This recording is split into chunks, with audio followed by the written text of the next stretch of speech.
Fam, why don't you introduce our guest over here? All right, so our great guest is our friend Kim Iversen. Kim is here, and we're just going to chat with Kim about a couple things. Kim, thanks for coming on, and yeah, nice to see you. Thanks for having me. Moscow. Yeah, how is it over there? Are you having fun? I am. It's fun. It's been crazy schedules, but it's fun. It's good times. You need to visit. How's the food? I always wonder about Russian food. So I really haven't had Russian food. I've had like things that Russian people love to eat, like Middle Eastern and Georgian food is like their favorite. Yeah. So it's really good though. Like most restaurants are really good. There's a lot of, I was surprised. It's just taken some getting used to, like not having like American fare, that sort of thing. But yeah. So far. I would imagine. Well, that's exciting. I'll have to come visit you guys, you and my friend and, Katie, and see what it's about there when they lift the travel ban or whatever. Well, Kim, I feel like we should be getting ready to serve some food sooner or later. So let's just get the stuff out before we have to sit and eat and get ready, right? Yeah. Made these beautiful burgers and the smashed potatoes. What are you like? I got the tahini mustard maple dressing that you guys like so much. Right? What are you doing to me right now? This is so making mean. you hungry. This is so mean. I'm distracting you. So let's talk about this. There's so many things I would love to talk to you about. Like, really, to tell you the truth, I know we don't have all day. I would even like to talk to you about ESGs, but we'll get back to that at another time. She has a great opinion about that. So do I, and that's something that we're talking about right now. But let's talk about what happened. Everybody knows the news. You are no longer right? Right.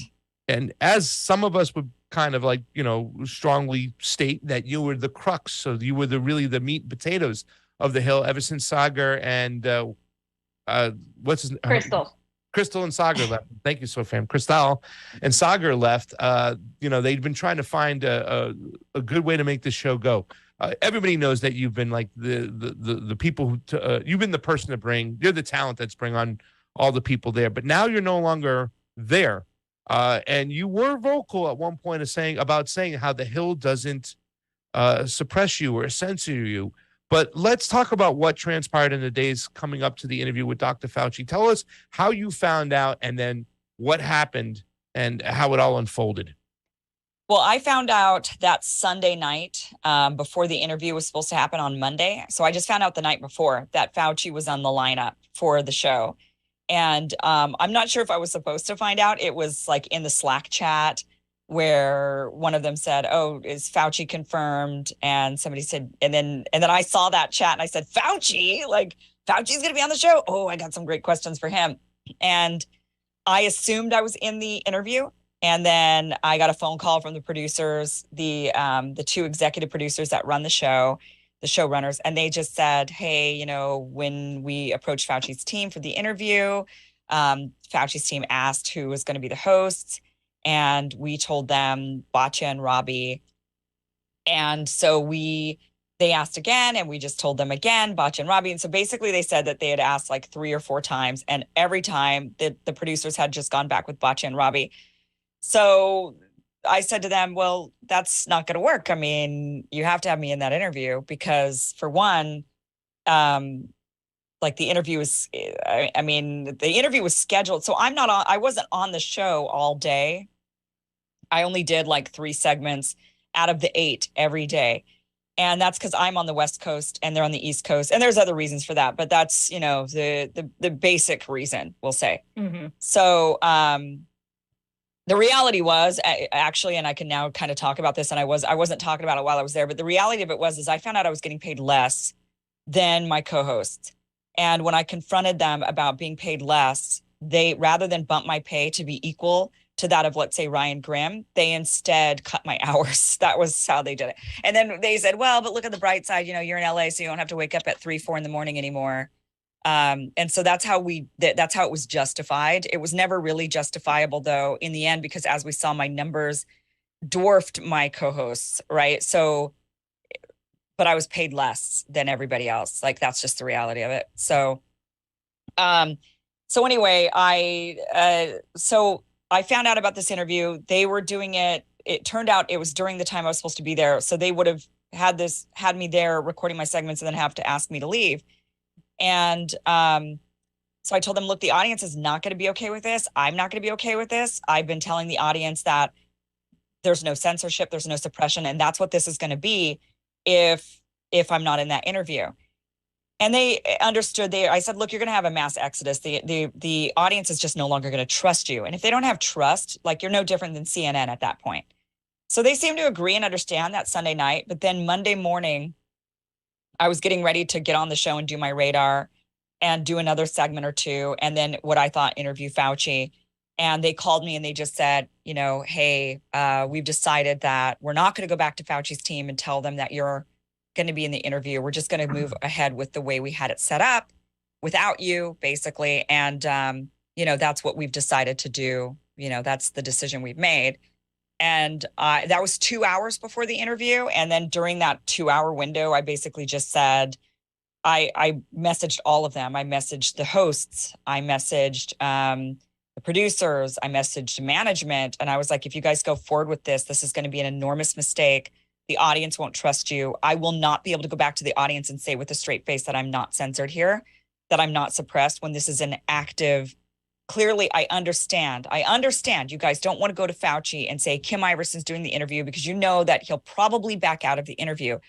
But then we tell the audience the truth. We tell them what happened. That's what we do. We say Fauci, a government worker who works for we, the American people, won't face us. That's what we do. Absolutely. How am I supposed to go back to the audience after saying I'm not being suppressed, censored, or held back in any way and keep a straight face and continue to say that? I won't be able to do that if you guys are unwilling to go to the Fauci team and tell them I'm in the interview. It's all of us or it's none of us. And that's the way it's got to be. And you know, they had Batya there that day, and Batya, now she's doing a more regular hosting. They've been looking for somebody to be more regular in those spots, even before I was no longer there. They'd been looking for, because I was going to be doing my own show with The Hill. So they were looking for someone to fill like Crystal's slot. And at that time, Batya she'd only hosted the show like once or twice. And so I was just like, you know, why? Because then they kind of made an excuse like, well, the Fauci team just said that they would only have 2 hosts, you know, and then Batya found out that that's what they told Batya. And she was like, I shouldn't be in this interview. Kim should be here. So she tried to bow out like several times and they wouldn't let her. From what I'd heard, producers telling me that Batya kept saying, Kim should be doing this interview. This should be Kim. And the others just kind of were like, no, you know, go forward with it.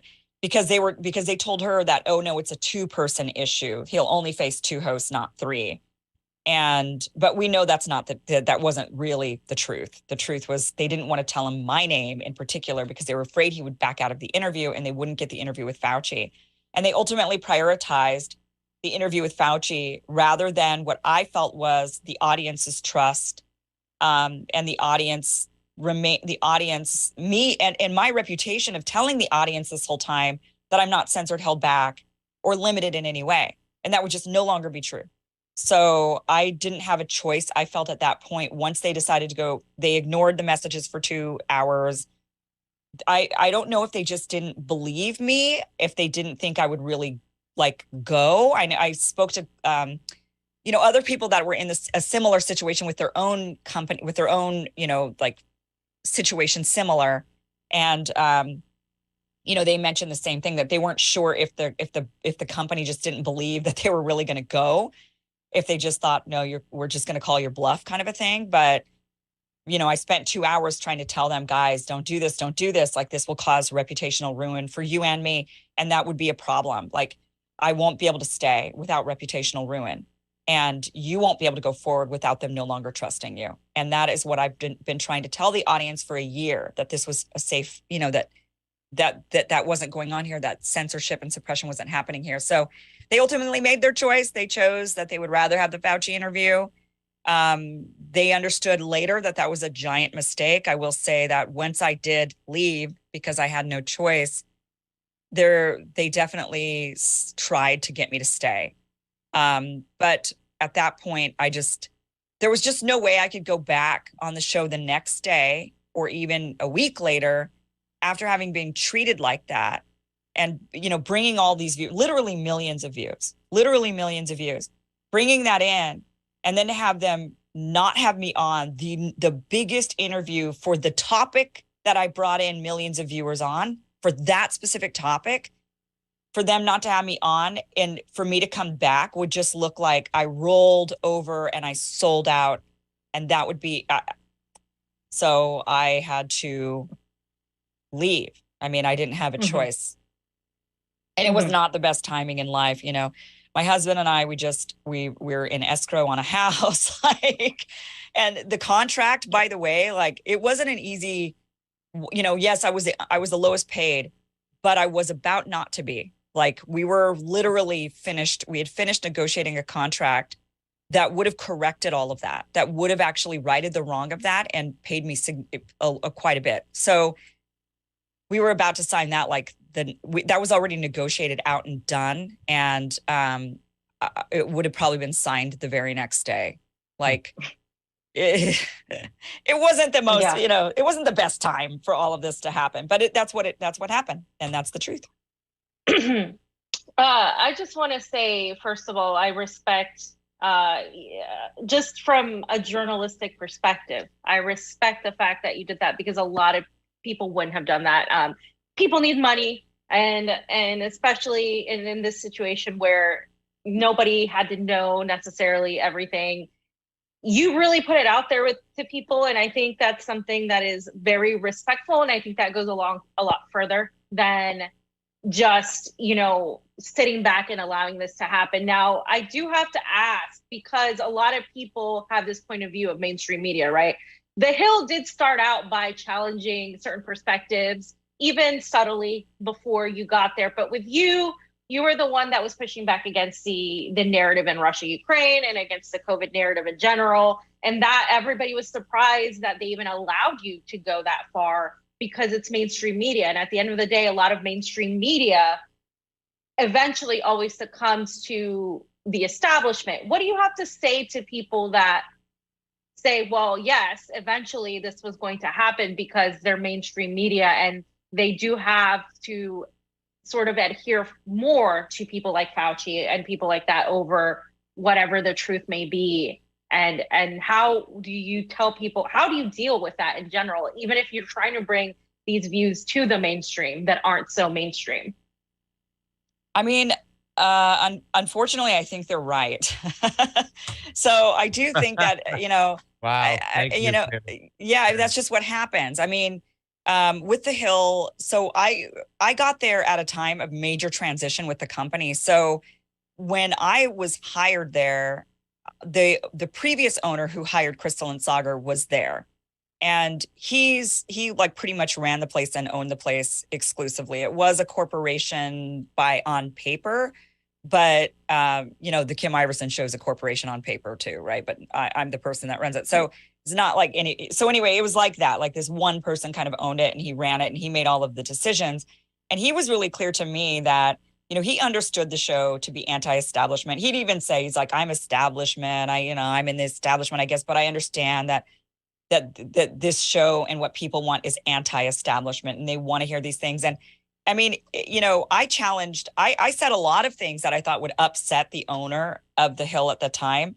And he just let me say anything and everything. I mean, I criticized Israel. You know, like all of these various different narratives at the time, COVID. And, you know, he was like really pro-vax even, and telling everybody that they had to like get the vaccine to come to work and stuff. But nonetheless, he allowed me to just be.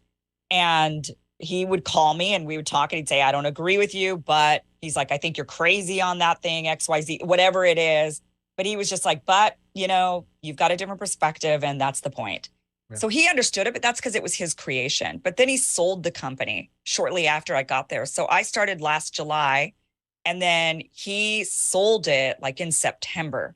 So then the new company, Nexstar, bought it. And that is a big corporation that owns lots and lots of news stations, local news stations across the country. And they even now started their own cable news station, and they hired Chris Cuomo recently to be on their cable news station. The same day that I was gone is the same day that Chris Cuomo is on their roster.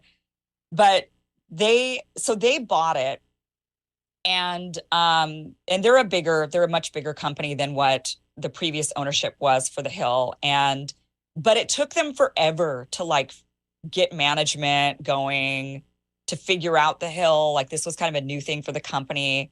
There's just been a lot of like, it's been like a circus behind the scenes of like now there's this person kind of being the senior vice president of programming. Now it's somebody else. And wait, now there's nobody. And now there's this GM, and now there's this, it was just like every other month, we'd go like 6 weeks, 7 weeks, and then suddenly there was a change in management, basically. So it took them forever to get their bearings together. And then right before all of this happened with the Hill, I was in talks with them about launching my own show. We had actually discussed this and decided on it back in March, that they were going to give me my own show that was going to be after Rising. We were going to call it like Rising Later or something like that. And we were in negotiations for that. But then, of course, like right before, when the negotiation is done, the deal is done, we just haven't signed it yet, but everything's been negotiated out. They hire a new senior vice president of programming because they didn't have one for a while. They just left that position void. They hired a new one. And then that new person said, wait a minute, I want to put a halt on the expansion of any shows. I want to kind of come in and assess what's going on with all of the programming and what's happening, which is fair enough. But it put that show on hold. And then, basically everything was in such transition that they just kind of let me run loose. But I think I definitely got the feeling that things were changing and that they were going to start managing it more, that they were going to start having, a bit more direction. Now I don't think they would step on the editorial, but I think they would strongly advise and give a direction for how they want the programming to go and what type of audience they want to appeal to. And I don't know if they're really wanting to continue going after the anti-establishment populist audience. That very well could be changing. I suspect it probably is if the show continues. I got to be honest with you, Kim, because I know there's very few outlets my business partner Fiorella could work for over there, whatnot. They just, there's certain outlets here in America. I don't think any of us will ever get on there. I always thought that you were too opinionated for the Hill. I'll be perfectly honest with you. I couldn't even believe they let you, but this is something I think you were just masterful at, was being able to walk the tightropes of understanding what the YouTubes say can happen and what you can say, and know how to get right up close to that fence and do that walk and still get that point across as well. But have you watched the interview yet?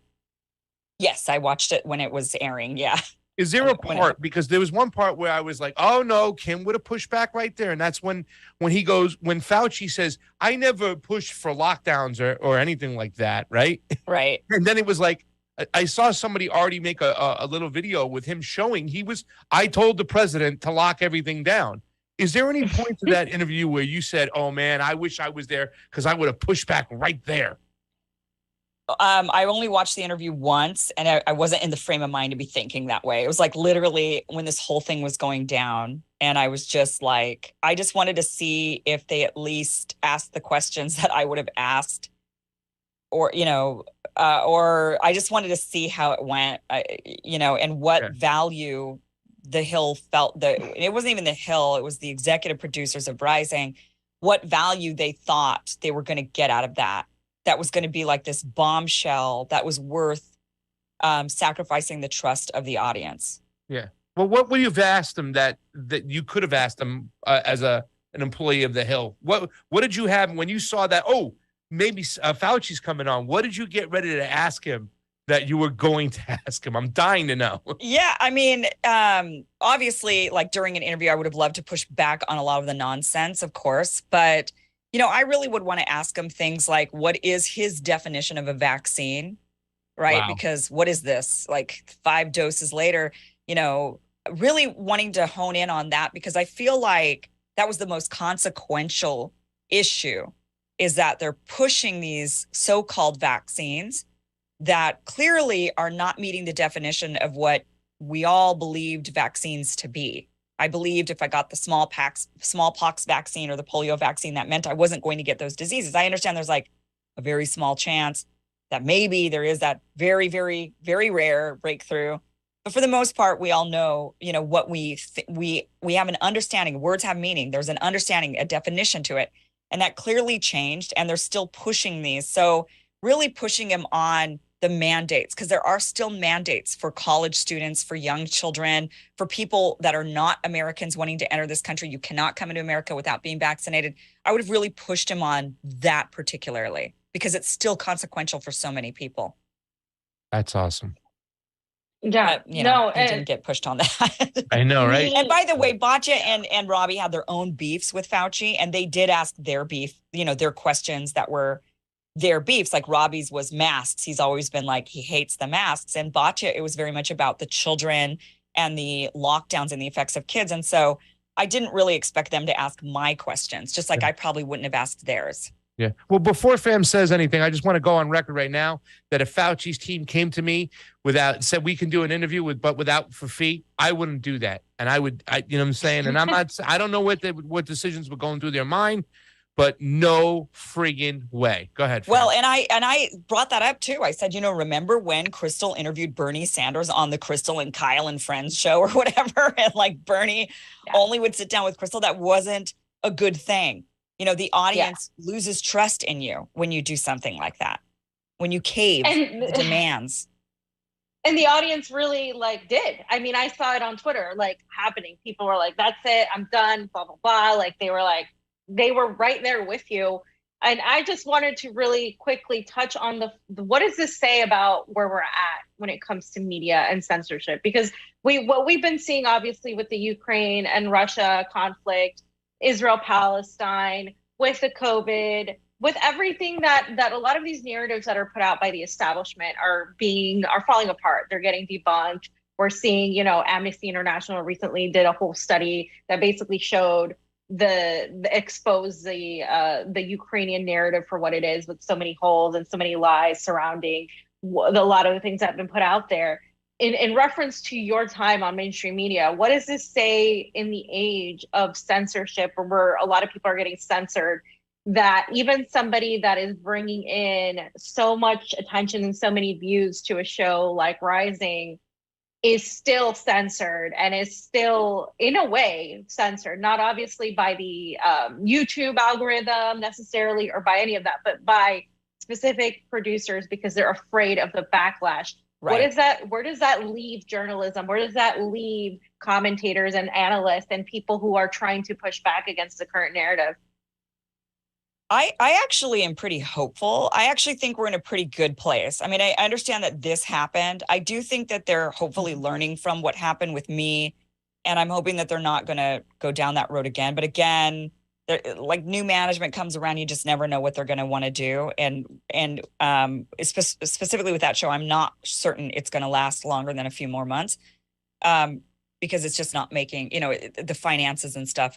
You got to make money, right? Everybody's got to make money to stay afloat. So I think, I do think, though, that the mainstream mindset of people, I think the mainstream is now becoming more anti-establishment, more questioning, right? That is the mainstream mindset. It's no longer the fringe, the people that are the people that pay more attention. It used to be if you paid a lot of attention, you were more anti-establishment, questioning things.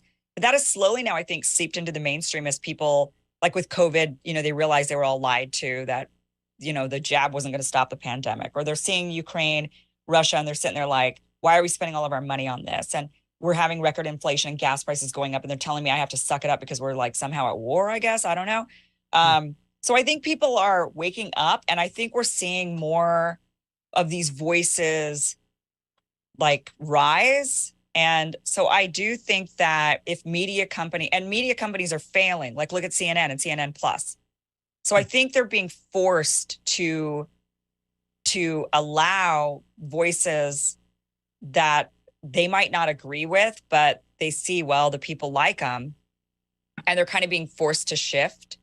Like the old owner of the Hill, who was I'm establishment, but I get it. This is what this people don't agree with me anymore. Yeah. They agree with you. So it is what it is. So I'm hoping that there's going to be more of that awakening, because ultimately these companies do need to make money to stay afloat. They need to make money.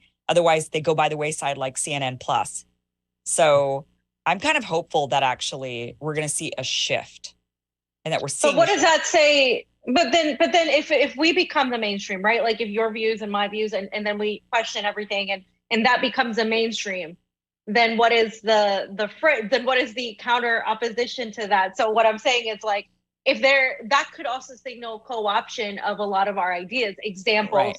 Tucker Carlson has started talking about a lot of things that a lot of other channels got taken down for, a lot of things that your videos got struck down for 2 years ago, right? What we're talking about, like, so it's delayed, but then what does that say about like, well, then if they start adopting, if the mainstream starts adopting the reality as their views, then are they really going to do something about it, or are they just going where the money is? Because you're right, that's the anti-establishment view is where the money is now. So what is going to differentiate between the truth and people who are genuinely interested in serving the public with the truth versus people who are interested in only profiting and then maybe turning around and continuing to support the same type of establishment?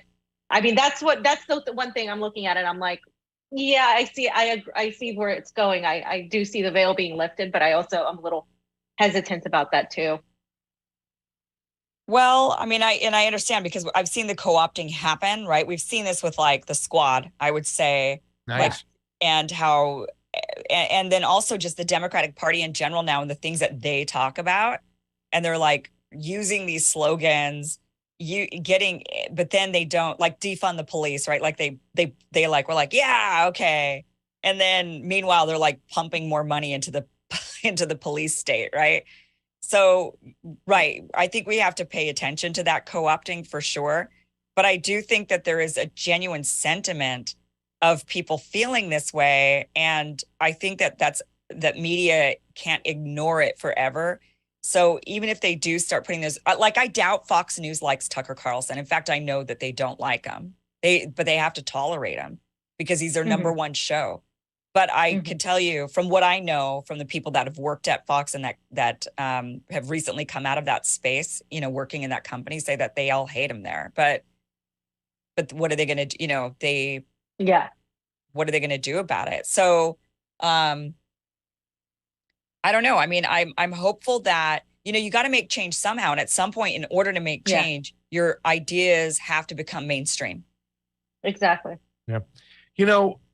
This whole weekend I've been watching Fam on RT just rocking, and I love what's going on over there, right? And I wonder like how awesome it's going to be, how awesome it would be to just go and get your paycheck, and you have all these producers and people who write stuff with you, and you go over and stuff, and I'm like, wow, this is so friggin' awesome. And then I sit in my chair every morning to do my morning show, and it's like a different feeling. I'm like, yeah, I don't have all this help, I got to do all this stuff, but it's mine.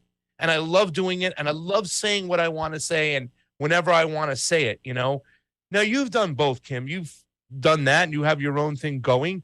You're no longer with The Hill anymore. What's on the horizon for Kim Iversen? And you like that reference with Hill to horizon? Because I wrote that myself. I didn't have no team do that. I did that myself. Well, I am talking to other entities. So it would be whatever I do moving forward at this point, like the conversations that I'm having. So I am lucky that, obviously being on The Hill was really great exposure. And so from there have been people that have reached out, companies that have reached out saying, hey, can you do something with us over here? Can you do something with us over there? And so I'm in talks with several about the future, about possibly, possibilities. But all of them are at this point, they would be my own show that then they just distribute, that they help support so that I could get that team together, and then they would distribute that show, and we would do like a profit sharing rather than like Rising obviously was not my show. That was created even before Crystal and Sagar. It wasn't even their show. It was Crystal more than anybody was part of the creation of that with Buck Sexton. And then, so that's like walking into someone else's show, and they've already done, radars were their thing. And they just told me, hey, I mean, they didn't tell me what to say, or certainly not my radars. Those were 100% me. They didn't even know what I was going to say until that morning. And then I'd send them my radar and be like, this is it. Here's what I'm saying. But yeah, I think, so anything I do moving forward would be my show, my creation, and my team, and then it's going to be distributed. But, Pasta, you're right. It's a whole different world being independent versus being on a show with a company that actually has a ton of resources. And that's why I wanted to do The Hill. I originally reached out to them. I saw they were having this like rotating cast of hosts. And I was like, hey, I want to, try it out. Just guest. I asked if I could be a guest, a host. I was like, I'll guest host. I didn't think I would do it for longer than like a couple of times. And I wanted to just see how they operated. I was just curious. The truth is, it's not a lot different than how we operate. It's really very, very similar. It's just there are more people. More people. Yeah. More resources, more help and whatnot. Oz, are you sure you don't have a question you want to ask Kim about, since she's talking about Ozza from Roar Media and from Beauty and the Boom, who engineers our show? We always like to be able to conclude him. Do you sure you don't have a question for Kim as far as like we're talking about, it's the same. There's a lot of similarities. We're talking about the production side. Oz, do you have something? Yeah, speaking as an engineer, I'd rather make a comment than a question. Kim, I think you underestimate your worth. You said, I watched your local stream the other day. You were priceless to them, in my opinion, whether, the agreement with your followers or not. But I appreciate that you call out Israel for helping you from an engineer standpoint. That's really classy. And I appreciate the love and respect I get from Pasta and Fee here at the Convo Couch. I just want to say that every chance I get to content creators, because you guys are doing the great work and we appreciate working with you, but we also appreciate all the love you give us. Thanks. Yeah. And I have Israel Lucero working with me again. So when all this happened, I contacted Izzy and I was like, hey, you want to come back and do some stuff? And, he was doing other things. And so he couldn't work with me for a while. It was more of like a mutual parting before. Yeah. But then he actually reached out. It was kind of good timing, because then he reached out about a month or month and a half earlier and said, hey, I'm ready to come back and start doing some stuff if you've got anything for me. And I was actually talking to The Hill about hiring there to work on my new show that I was going to be launching. But then obviously that didn't work out. And so I brought him on to work with me now with the segments that I'm doing every day at this point, which basically I'm doing, I do my segments similar to what you saw on The Hill, but now I'm just doing them on my channel with the same amount of effort and work. What up, Izzy out there, you fool? I'm glad you're back in the mix. I did a show with once before me and Izzy and Niko, and we got into a nice heated debate. So yeah. Love my man Izzy out there and stuff. Fam, you got anything else for Kim before? Because she's got many other appearances today. So if you got anything for Mrs. Iversen? No, that's it. Thanks for coming on, Kim. I'm sure we'll talk again soon. I wish you the best of luck, and everybody just check out Kim Iversen, obviously on YouTube, Rokfin, Locals. Yeah. Where else are Rumble. You on? Rumble. Yeah, Rumble. We're going to be getting going on Rumble too as well, and we should probably do the locals thing, fam. I think there's a lot of locals screaming for you over there as well. We gotta use all our resources possible. Let me say this much too as well. The four of us got to speak at Defeat the Mandates, and I don't think they were going to ever allow Dr. Fauci to get, an interview by somebody who spoke at Defeat the Mandates, Kim. I don't think he would have ever allowed it and stuff. But the one thing is like, we don't agree on everything. We have some disagreements and whatnot. But I think what I was really proud is that day is to be with you and hang out there with you with somebody out of the gate was all up on these COVID protocols and speaking, truth to power when it was very unpopular. And, when you were doing that, we were doing that. And we gave ourselves a lot of confidence to say, hey, listen, we can speak the truth here.